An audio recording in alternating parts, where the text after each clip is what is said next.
You got your Oreimos, your Yusuga no Soras, your Oni Eyes. Stone cold classics as far as I'm concerned. So a couple years ago when I heard about this brand new manga that seems to play into this strange subgenre, you could say it piqued my interest. The manga in question is Siscon Ani to Brocon Moto ga Shojiki ni Natara, or When a Siscon Brother and a Brocon Sister Become Honest. A romantic comedy manga by Haruka Hano that ran from 2017 to 2019. The manga follows tight-knit gamer siblings Ritsu and Uta, who love playing games together. One day, Ritsu tries to ditch his friends to play video games with Uta by telling them that he has a girlfriend. And because his friends won't take his word that she goes to another school and they don't know her, he shows them a picture of his sister. Which I'm sure seemed like a good idea at the time. Ritsu then gets Uta to play along and she's suspiciously cool with it. But it's with this that the siblings' double life begins. They pretend to be a couple out in public and act like ordinary siblings back at home. In the next handful of chapters, they realize that their feelings for each other are more real than they thought, and they try to navigate their newfound relationship while keeping it a secret from those close to them. Now, the setup of two people pretending to date only to fall in love for real has been done to death, but the subject matter and characters give this trope enough of a twist that I don't mind seeing it again. For one, Ritsu and Uta start dating for real pretty early on, so the main conflict is more about them grappling with the unconventional nature of their relationship and hiding it from their loved ones. They gotta make sure their friends don't find out they're siblings and their parents don't find out they're dating, which leads to quite a few close calls. They also face their own doubts, but seeing how earnest they are with their love makes you root for things to work out for them. It's also a story that avoids contrived or dragged out drama that bogs down so many other romantic comedies. Ritsu's a nice guy who puts his all into whatever he sets his mind to. Uta's a sweet girl who cares deeply about her friends and family. They steer clear of any contrived misunderstandings or drama.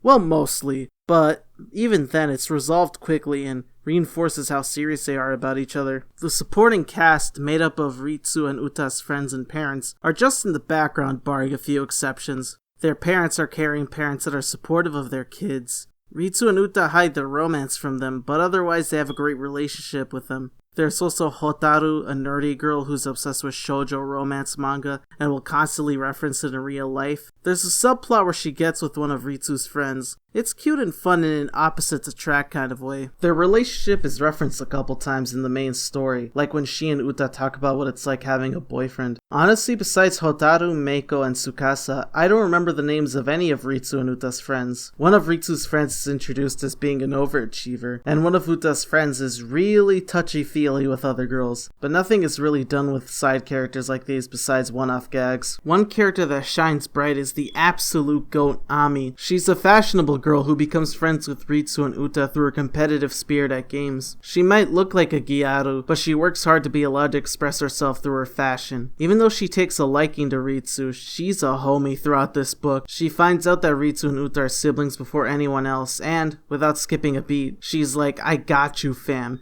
and keeps their secret. She even plays the part of the wingman and gives Ritsu some much needed relationship advice. And it's so sad because she's a great girl, but she accepts that Ritsu doesn't like her romantically.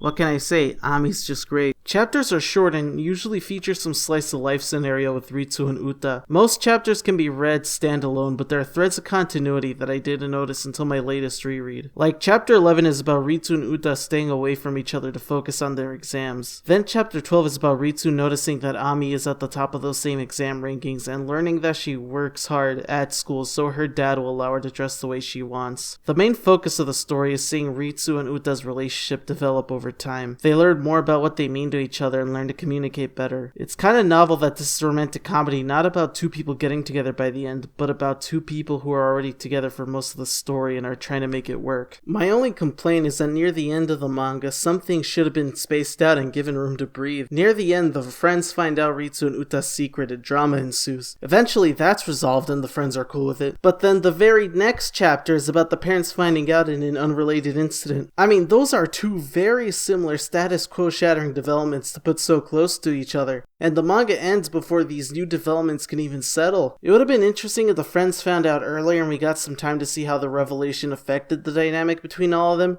but we never get that. With enough time between these incidents, we could have regained a sense of security. then the parents finding out would have been a bigger shock. The way they did things makes the end feel super rushed. Thanks to Haruko Hano's appealing character design, Ritsu and Uta are cute together. Uta is especially adorable. His characters are detailed with a distinct style, and their faces are very expressive with some meme and profile picture-worthy faces thrown in there. This manga is nice to look at even if the backgrounds are nothing to write home about. Putting the taboo nature of Ritsu and Uta's relationship aside, the manga is a pleasant, inoffensive rom-com. It's not going to blow anyone away, but it's enjoyable, well-drawn fluff with good characterization that, at 48 short chapters, is a quick read that I was glad to revisit.